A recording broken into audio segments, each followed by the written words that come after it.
Hey guys, what's going on, friends and family? My name is Skylent, and today's Ranty Ramble is actually in preparation for a top 10 that I've already completed, essentially. I just got to finish the editing, but it's basically going to be talking about the cost and pricing of indie games, because I'm doing a top 10 called Top 10 Overlooked Indie Games of last year, 2016. And, you know, it's more of a positive spin on sort of a tragic story. Yeah, it's overlooked games, but hey, it's the top 10 overlooked games of last year. And I thought they were all cool games. I played them all, had fun with them, but I think they failed for one reason or another, or not really failed, but they didn't sell as well as I think the gameplay really revealed that they should have. And one of my big complaints is the pricing on indie games. In fact, if you watch my reviews, you know I'm really harsh. Yeah, some people would say I'm toxic. But I feel that whenever you are reviewing, you know, from a consumer point of view, you need to purchase these things to consume them. And that also dictates how you do consume them. And interactive, gameplay, interactive media such as video games, it makes a difference. How you pay, when you pay, how often, how much. It makes a difference. And I feel like that really should be included in almost any review, but especially for specific games like, you know, online games or indie games that you might only play for an hour and they cost $25. Okay, so that's really the debate there. And I know there are some games that are incredibly short, but they're incredibly unique and good experiences. So I kind of want to have that debate with you guys in the comments below. What is your ratio for how worth a game is? And how do you feel about the price ranges of video games that we have now? Like modern pricing, how's that working out for you? I just want to know, you know, like, let me know if you're in a different country from America, because I'm an American pig and I don't know how pricing works everywhere else, but I understand that in some places pricing can be insane. Like in Australia, it can be just a little bit too much and it seems unfair. And in other places, it's like super duper cheap, but at the same time, it kind of goes with wages and everything. So just let me know maybe like where you're from, your experiences, and I don't know, we can kind of hash it out there. But let's go ahead and just kind of talk about some games here. I'm actually going to be searching these up while we talk. But I kind of want to talk about, I guess we can kind of use the example of Owlboy is one game where it's just really, really expensive. And probably not the most involved, like the most long game ever. It's also indie at the same time, so you're kind of debatable on how you feel about the polish of games, the production value, the overall unique experience that it might offer or not. You know, there's so many different ways to review a game, and there's so many very subjective ways to experience a game. You know, it depends on if you've played games like this previously, or maybe if you played a lot of them, you know, you got that nostalgia. So you're kind of getting that nostalgia kick out of it. I don't know. In the end, though, $25, even a year after it came out, $25. It's still kind of an intense amount, in my opinion, for a title that looks like this, plays the way it plays, kind of nostalgic sort of thing, without too many new gimmicks, without too much going for it. I think it's just kind of hard to sell itself. So yeah, spoiler alert, Owlboy is going to be on that top 10 that I mentioned. But there's also some games that are fantastically priced, in my opinion, and they really reflect the sort of pacing of the game. So one game that I really, really enjoy at the moment, and I'm playing a lot of this, even though there's not technically a lot to it, but it's a game called Daggers. Now, this sold pretty well, actually, decently well for the type of game that it is, and it got a nice amount of mentions and press, which I appreciate it. So Daggers, it's a fast-paced sort of pseudo arena shooter kind of thing going on. It's really just like you spawn in a circle and you try to survive. Like it's seriously an achievement to survive mere seconds in this game. So there's just like a few different kind of creatures. There's really like one gun, basically, the Devil Dagger. It kind of, and it's really simplistic, but it's a roller coaster. And now I don't know if you've ever been to a fair. I don't know if you've been to certain amusement parks. But what is the price of going on a really freaking good roller coaster? Sometimes they're overpriced as hell, dude. It'll be like $7 for like some shitty, like, you know, very small wooden roller coaster. Oh my God, not a fan. But sometimes they're really amazing themed roller coasters, right? And they have like the indoor section with like animatronics. How much would you pay for like a really good roller coaster? In my opinion, I think it's $5. I think you go to a fair and they have like some amazing themed roller coaster, you know, once in a lifetime experience, maybe Six Flags or something. You pay a $5 ticket or something. Boom. That feels good, right? You might only get an hour of fun out of that, but $5 for an hour, is that good? I think that's probably where I would kind of draw it, you know, the acceptable line.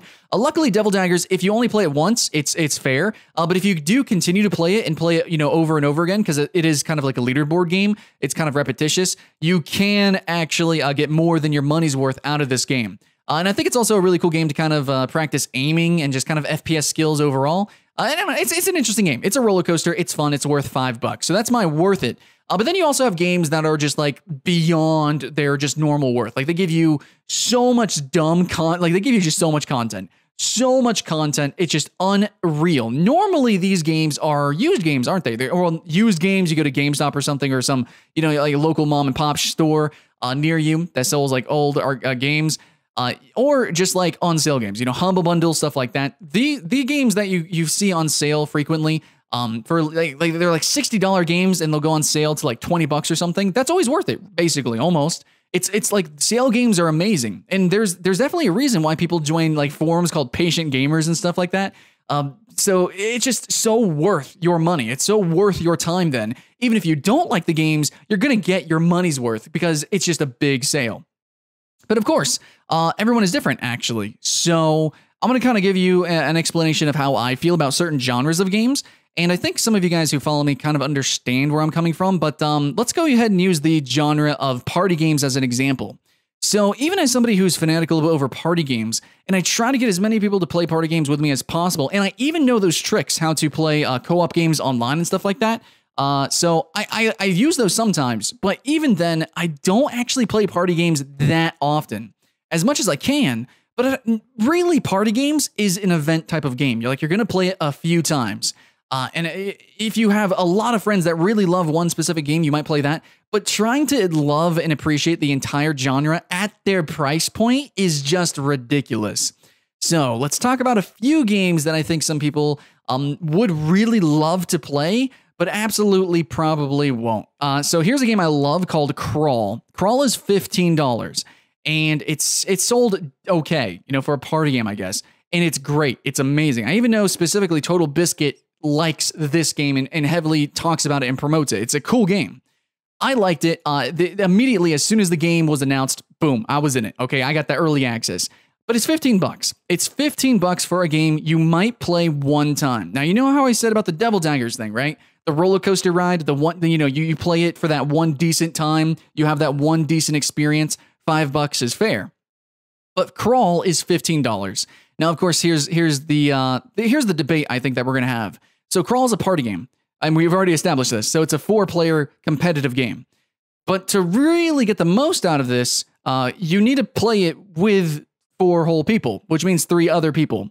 So you could say, well, it's $15 divided by 4. Doesn't that make it fair? I was like, well, maybe, because then it's, you know, you get 4 people all together having the enjoyment of a game. Okay, maybe, but in my opinion, it's you need 3 other people, and that's actually work.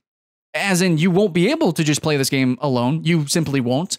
You have to do a lot of work. You have to jump through a lot of hoops, and to actually play the game. Period. It is a requirement. So, in my opinion, I don't think the multiplayer works there. In my opinion, even though I love Crawl, it's really tied with my number 1 and it's either number 1 or number 2. It depends on how I feel. But I love it also with Ultimate Chicken Horse. I love those games. I love these games. But the thing is Crawl specifically, I just don't think it's worth $15, dude. I love it so much, but like I gotta maintain my, in my opinion, unbiased perspective, where for most people, you're just not going to get $15 worth of experience for you individually and personally.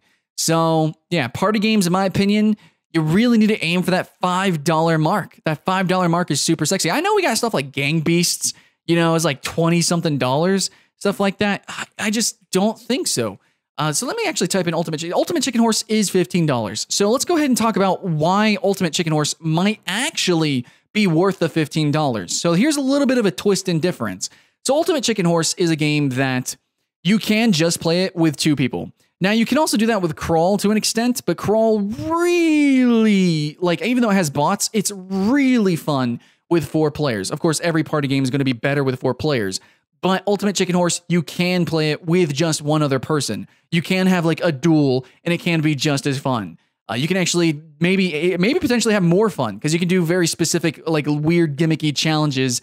Like I remember me and Icy and Ashley was playing, we were streaming, and we did like this, we did only portals. So we did a map that was only portal obstacles. I thought that was funny. So you could do stuff like that with Ultimate Chicken Horse. And that's why I think we can actually see it selling a little bit better. It's also a little bit more approachable as a party game in the end.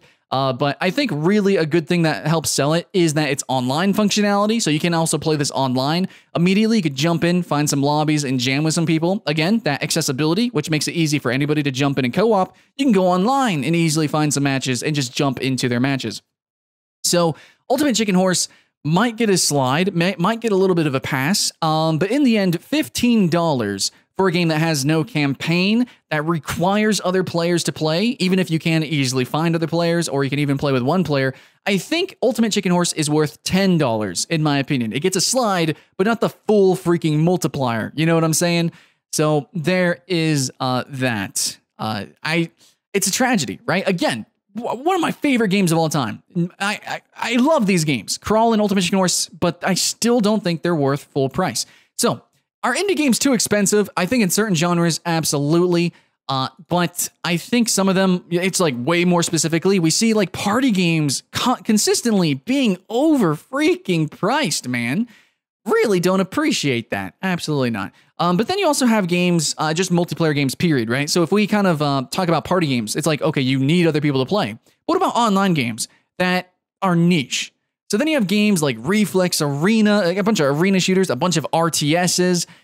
So I know I have like Planetary Annihilation. There's also this new game called Strike Vector. It's actually an old game that got remixed. Planetary Annihilation is also another one of those remix games, which you might see some mixed reviews because of that, because they didn't give it to us for free.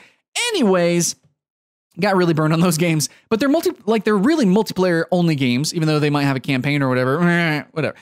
It's really multiplayer, and if there's not that many people playing, I don't see why you don't just go free to play, or you don't lower your price drastically, or have some sort of like subscription service. That would be freaking amazing. But it's just like those games aren't worth it. Especially Reflex Arena. You're literally wasting money. It's just going into the ether. You're going to buy the game and you're going to load up and you're like, okay, cool. There's a map maker. There's no campaigns. And nobody's going to play your maps. And you're not really going to play maps with other people and other people's maps because nobody's playing the game. Like there's literally nothing you can do. It's supposed to be a competitive arena shooter. You're not really doing anything. So it doesn't matter like what that price is. Unless it's free to play, I ain't playing it, even though I got early access actually. So there are a number of games, old or new, that are indie games, and for some reason their prices never lower. Have you guys ever noticed this? Like I mentioned with Owlboy, like it's still a freaking expensive game. Yeah, prices just never lower. And we can understand something like Call of Duty Black Ops is like $20 forever always. Whenever there's a sale on the entire franchise, that game does not go on sale. It's because it's kind of timeless in a way, because thanks to zombies mainly. It's a really good zombies campaign, by the way. Really fun stuff. You can always play it, you can always buy it, and it is consistently being bought. But that's what I'm worried about with these indie games, and I'm kind of like confuddled, is like, okay, people aren't consistently buying these games. In fact, especially with party games or online only games, like people aren't playing the games at all, and the game itself would only be bettered if more people played it and more people bought it. So why is the price not going down? It's a digital good, doesn't cost anything to produce it. Like you already either made or lost money. So why is there not like a maintained publication of the game? Why aren't you still promoting it sometimes, occasionally? Why isn't it going on any sales almost ever? And why don't they lower price? Like indie games, in my opinion, really need to focus on being like dollar games. In fact, Nickervision actually has a lot of really cool arcade games that are $1. And they even go on sale every single Steam sale possible for 50 cents. And they're freaking amazing. There's a lot of mobile games actually that are pretty decent for $1.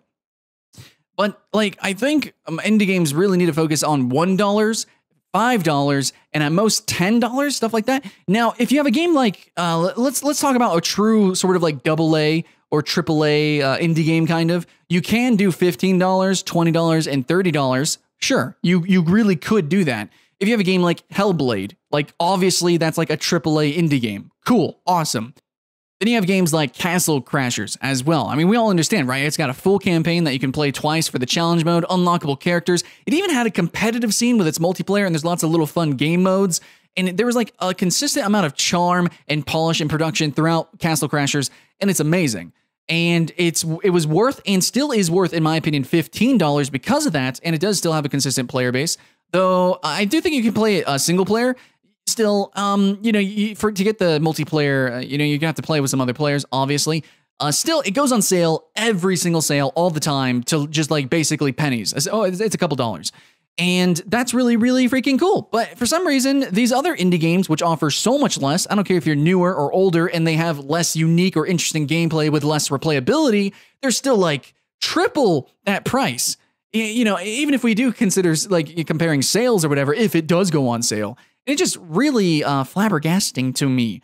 There's a lot of indie games that I want to buy. There's a lot of indie games I think a lot of other people want to buy. They want to play. And it's just too much money for seemingly what we're going to get. I think that's the big thing.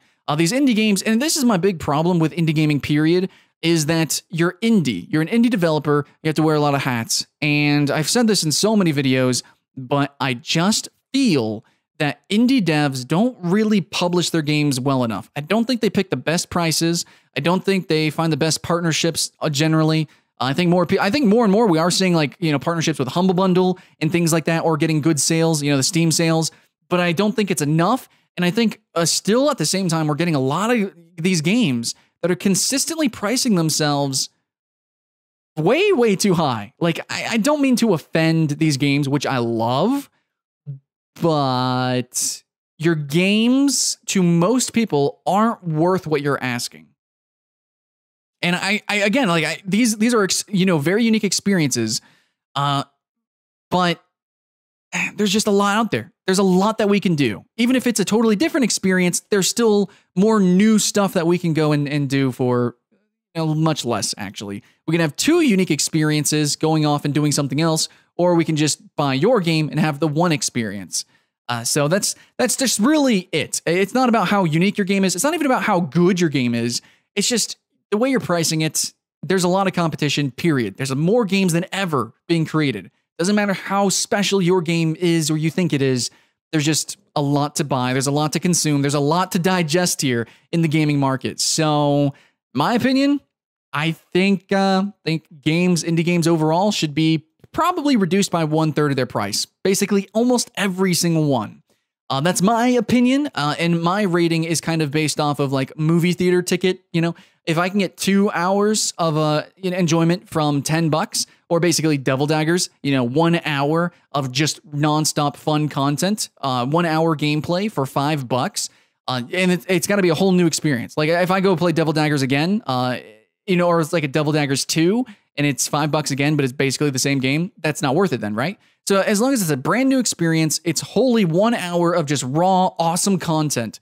$5 is the most I'll go. It's not really my standard or what I really like to, you know, promote, but $5 for 1 hour, you know, basically movie ticket prices, is pretty cool content, I think. I think it's a pretty good ratio. But what I really want to see is more, you know, more value for our dollar. That's really what I mean, everybody wants that, right? But that's just kind of how I see things, because in today's age, just to kind of end cap this video, we can, again, be patient gamers. We can just wait for sales. We can just buy older games. There's literally so much gaming content out there that, and it's such good content that we can just wait a couple years, or even just 1 year, or even before a year. Like Doom went on sale instantaneously, and so did Witcher, all the time, consistently. If we're just a little bit patient, we have an uncountable amount of games that we can play. So yeah, now indie games, you're not, again, it doesn't matter how unique or good your game is, you're competing with all games ever. And with all these consistent sales and how consistently easy it is for consumers to buy games with Steam, right? And Steam sale just promotes the crap out of tons of games that go big on sales. Just click under $1 or under $5, boom, there you go. You're playing like some awesome freaking game. Castle Crasher hype. So how are we ever going to see your games if it's never on sale? And if it's frankly just, it's not out of our budget. It's just there's so much stuff out there. Then why? Even if we're fans of the genre, why? That's really all I got to say, guys. Thanks for watching, my friends, my family. Are you a patient gamer, or do you like buying into early access, or Let me know your buying habits and stuff like that in the comments below. I'll let you guys know I do buy a lot of early access stuff, despite what I say about how harsh I am on games. It's just because I care and I love you guys. And, it's just my honest opinion. I think that indie games are just too expensive. And the fact that they are too expensive, and I love these games, like I'll buy early access to Into Crawl, right? And I bought early access to a bunch of other games, but nobody else did, or nobody else does in my friends list, and I can't play with them. And so that makes me sad. So in my opinion, these games, especially online games, multiplayer games, especially online multiplayer only indie games, would only be better if they were cheaper or free, or just basically cheaper, and more people were playing them. They would only be better. And so if you have any respect, which you should because you're an indie dev, you should be respecting yourself and your community and your art, then you should actually, lower your freaking prices. That's all I got to say, guys. Pretty sure I said enough words. All right, now it's your turn in the comments below. Hope you guys have fun. My name's Skylent, and I'll see you in the next one.